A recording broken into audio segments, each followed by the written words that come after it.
llamo Ruth, soy socióloga y estudiante del máster de Sexología y Género y voy a hacer la presentación de Soy soltera y qué y cómo afecta la sexualidad.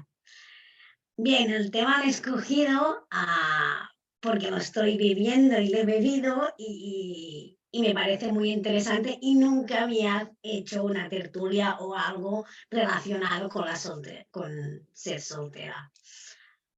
Sí que quiero decir antes de empezar que no he puesto la perspectiva interseccional en el sentido que no, que como es muy amplia el tema de la soltería, me focalizando en la soltería femenina y en como en mí y en este campo, que lo podía haber mezclado con edad, con género, con origen y todo esto, pero no hay tiempo, así que, perdón, pero solo me he focalizado en esto, ¿vale? Este es el índice, ¿vale? Voy a hablar primero un poco el recorrido de las mujeres solteras en las sociedades modernas y cómo se vivió. Después me voy a centrar en el siglo XXI y con tres autoras, ¿vale?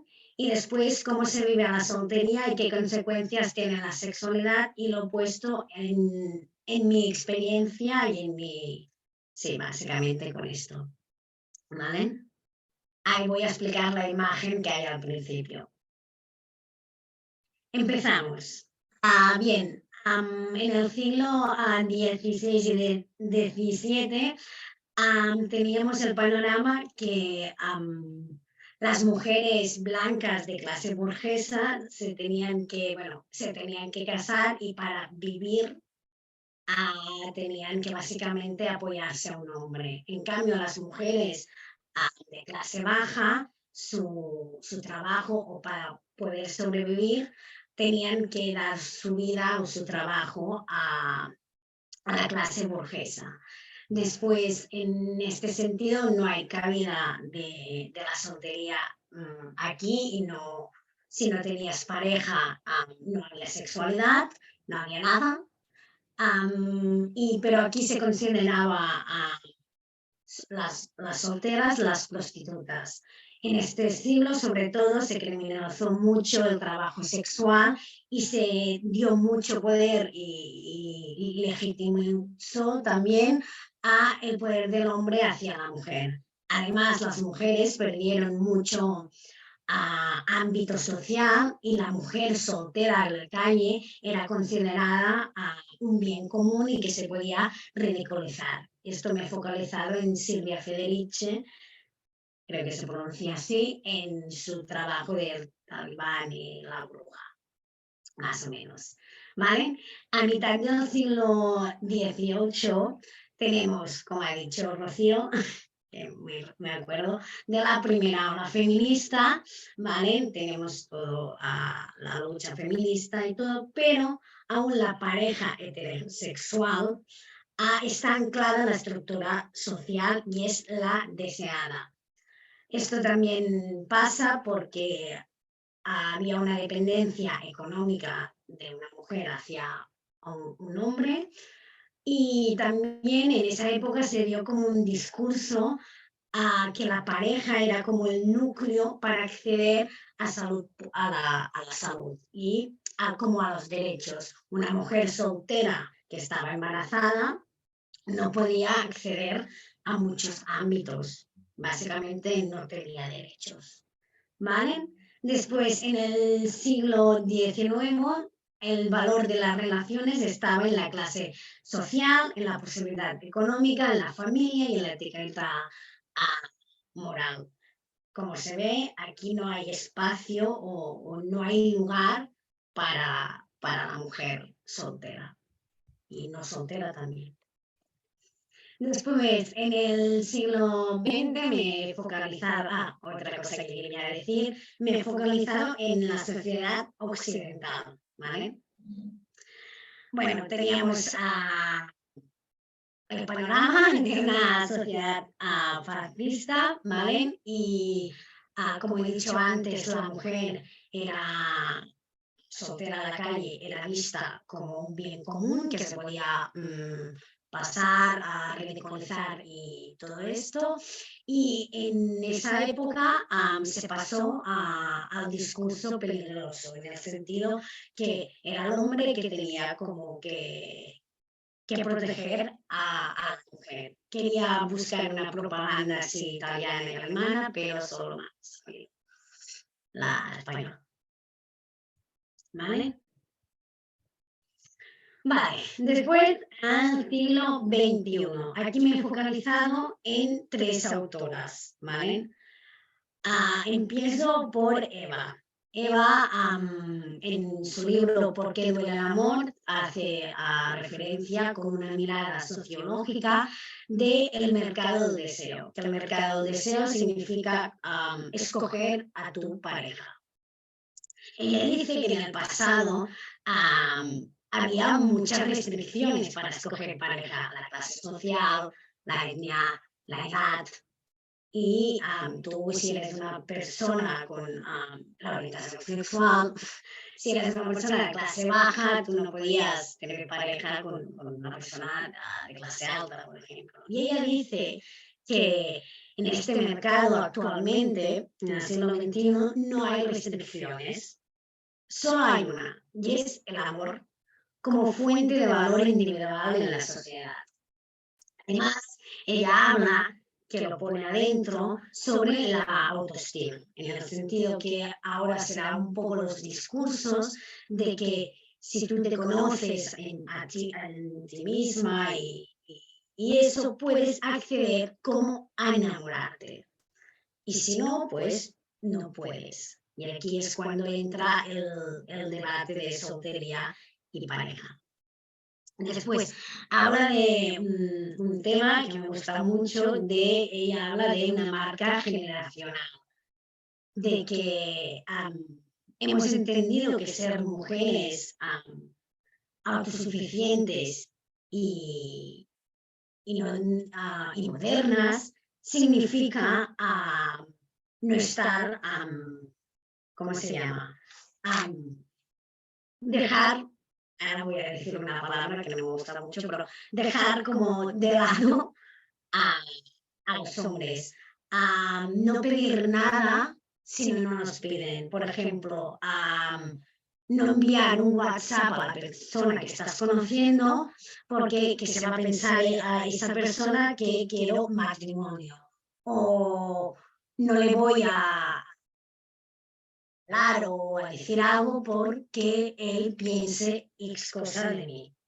Y esto ella dice que ha hecho que nuestros encuentros, por ejemplo, esporádicos que podemos tener, hace que perdemos espacios de comunicación y de estar bien con nosotras mismas y con otras personas, en el sentido que si yo no pido nada, no discuto nada, ni por cortesía por un vaso de agua porque estoy a casa de esa persona, dice que te vas desconectando de ti misma. Y por lo tanto tú defines estos encuentros esporádicos, vamos a decirlo, no le das valor a eso y le das valor a encontrar como pareja, ¿vale? Si después queréis debatir, debatimos. Después ella habla de pareja como valor social, ¿vale? Que ella dice que nuestro valor social está depositado, soltería femenina, en la pareja.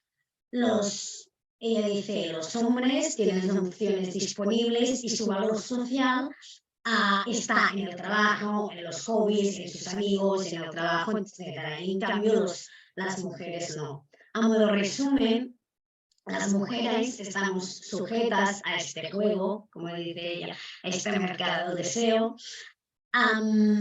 Y si nos desviamos un poco de esta norma y no ser amadas en el mercado sexoafectivo, equivale directamente a perder nuestro valor social. ¿Vale? Bueno, después ahora voy a hablar de Tamara Tenenbaum, de su libro El fin del amor, amar y follar en el siglo XXI, ¿vale? Que es buenísimo, ¿vale? Y ella habla de la soltería como una etapa que se vive como una etapa de transición, como una etapa de mientras tanto, provisional. Y eso hace que tú tengas expectativas de que vas a salir de esa etapa y vas a tener, y vas a ser feliz o que vas a tener una pareja. Bueno, aquí evidentemente entra la sociedad heteronormativa, patriarcal, amor romántico en toda regla. Y también dice que esta etapa que se vive de esta manera, que es provisional, y que te montas expectativas respecto a eso, eso va acompañado de angustia y de ansiedad y culpabilidad.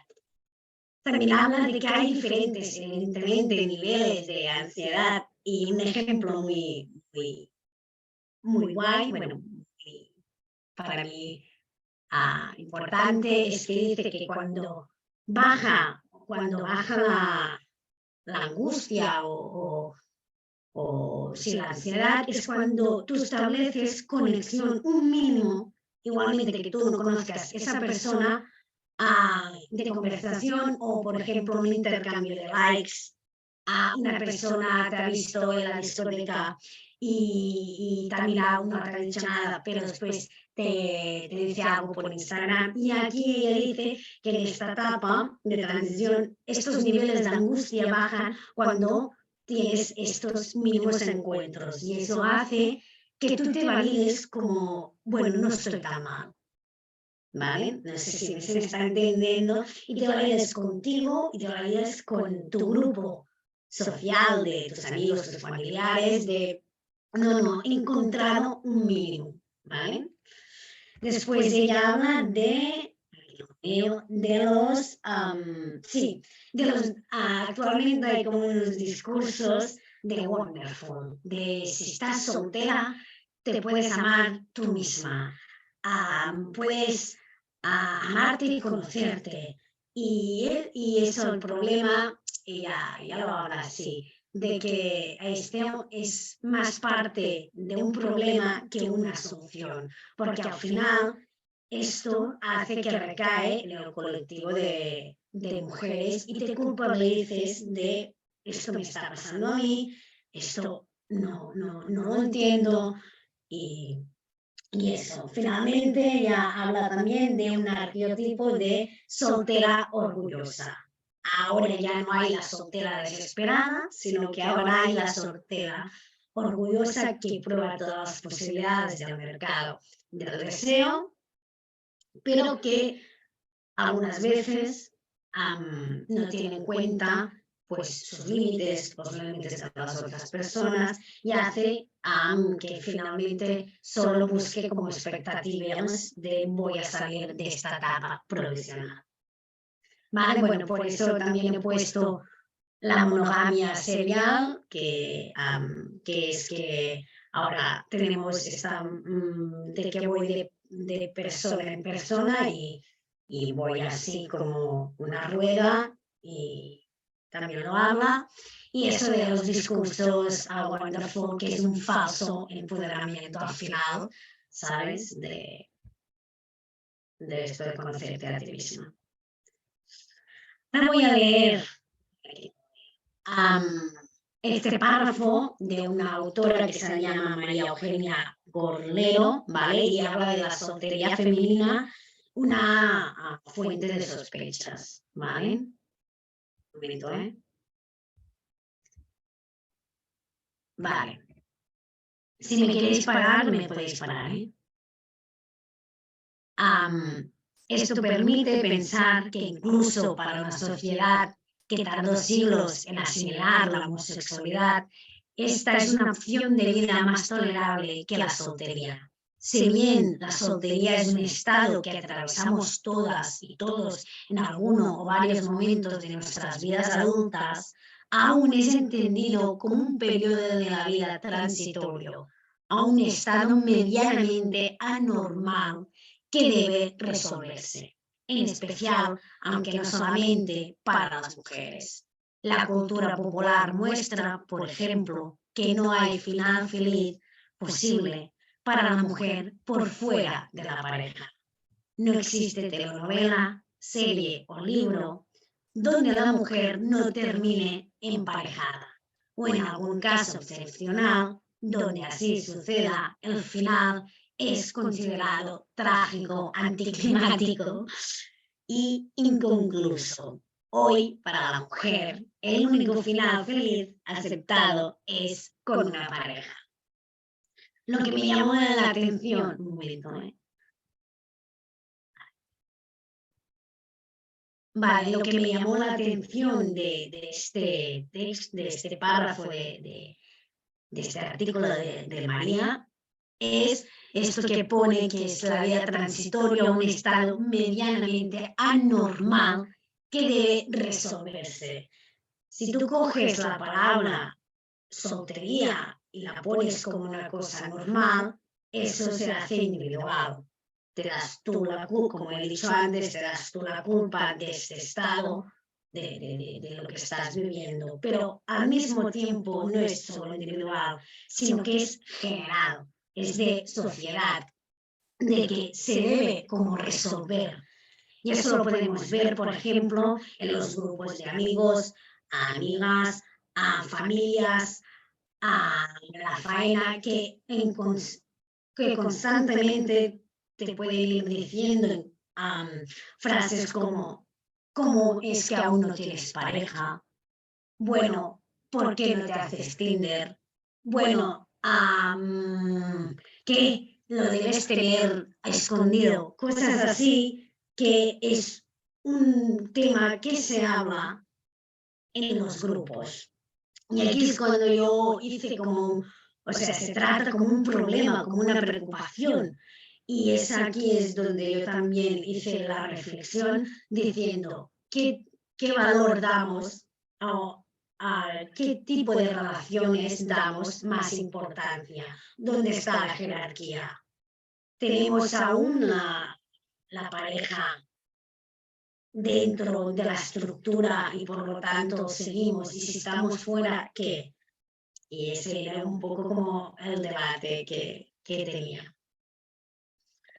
Vale, después me parece muy interesante, ¿vale? Lo voy a leer. Es, todas fuimos, somos y vamos a ser solteras en algún momento de nuestras vidas, así llegamos al mundo y así nos vamos.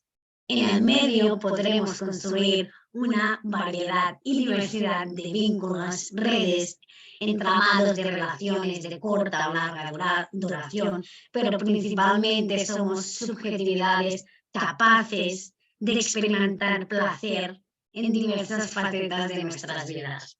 Personalmente, creo muy sanador dejar de pensar a la soltería como un estado civil que se contrapone al noviazgo o al casamiento y entenderla más bien como un lugar particular desde el cual nos relacionamos con otros.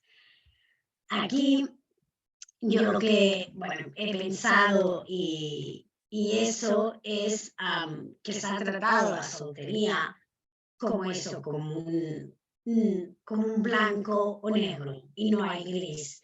Y mi pregunta era, ¿qué herramientas ya como personas y socióloga y sexóloga podemos dar a nosotras a ese tipo de vivencias? Porque realmente, bueno, estamos dentro y por lo tanto esto se tiene que abordar y cómo lo podríamos hacer. Y el ejemplo que pone ella de dejamos ya de pensar la soltería en blanco y negra, sino que es una manera de relacionarnos con otros. Y esa es como un poco mi reflexión de este párrafo. ¿Vale? Vale, después aquí quiero dejar claro que la soltería femenina, para estudiarla se tiene que poner el foco en la actitud asumida por las mujeres con respecto a sí mismas y a su situación de vida. Que yo ahora mismo estoy hablando de teorías, conceptos, ¿vale? Que es de manera general, pero sí que quiero que quede claro que es vivida cada una a su manera. y que va en función de la actitud que se forma a partir de una experiencia personal y social. O sea, lo que piensas, tú, tus creencias, tus opiniones respecto a la soltería, lo que sientes, si tú aceptas o rechazas las experiencias y al actuar respecto a eso, que es en función de, evidentemente, de muchas variables de la vida. Pero sí que quería dejar claro que forma parte de la actitud. Vale, después de eso, finalmente quería explicar un poco mi como experiencia o cómo lo he relacionado yo. Ah, la frase del principio es cómo soy soltera y qué, cómo afecta a la sexualidad. Vale, pues bien, yo en mi vida he definido mi sexualidad en función de tener pareja o no y al mismo tiempo de las prácticas del coito y todo eso. Y ahí a mí es donde a mí me he culpabilizado o me he sentido mal por no tener pareja, ¿vale? Y es cuando leí un libro, por ejemplo, cambiado mi actitud, ¿eh? Pero me leí un libro que se llama Orgasmitos, que es la autora es Laura Morán y es una ex alumna de Fundación Sexpol, me parece, ¿eh? Y que hablaba, bueno, leí su libro y ponía la definición de la OMS, ¿vale? La sexualidad. ¿Vale? La voy a leer un poco así. Es un aspecto central, no es banal, no es secundario, no es superficial, no está bajo tierra, sino que es central y que abarca el sexo, las identidades de género, el erotismo, el placer, la orientación sexual, la diversidad. Se vivencia y se expresa a través de pensamientos, fantasías, creencias, actitudes, valores, conductas, relaciones, bla, bla, bla. Está influenciada por la interacción de factores psicológicos, biológicos, políticos, culturales, históricos, contexto, entorno, estructura. Vale. Y yo digo, ¿cómo es que la soltería se ha podido definir como un hilo conductor dentro de la sexualidad? Pero muchas veces se ha definido como el único. Y yo lo he definido en mi pasado como el único, pero después me di cuenta que es un punto dentro del abanico. Y es por eso que quería como reivindicar eso de que muchas veces, en mi caso, no le da importancia a otros aspectos como la orientación, la diversidad, todo eso y que eso me ha llevado pues hasta aquí, ¿vale? Finalmente, y acabo, quería, bueno, es explicar un poco la imagen esta soy yo, ¿vale? Y aquí hay unas frases que se repiten, que es, aún no tienes novio, tranquila, ya lo encontrarás. Eso quiero remarcar la presión básicamente que hay respecto a estar soltera, ¿vale? Es una crítica o una reivindicación y por eso está así tan junto para reventar un poco lo general y como la sociedad. Y después estoy yo, que es lo individual, como yo lo vivo. Y hay aquí como una herida, ¿vale? Que es como que se va, como esto son introyectos que se van interiorizando dentro mío. Y esto es el debate que hay de coger, no coger y cómo vivir eso. Al final, la soltería cada uno la vive a su manera, pero al mismo tiempo vivimos conductas, presiones, introyectos comunes.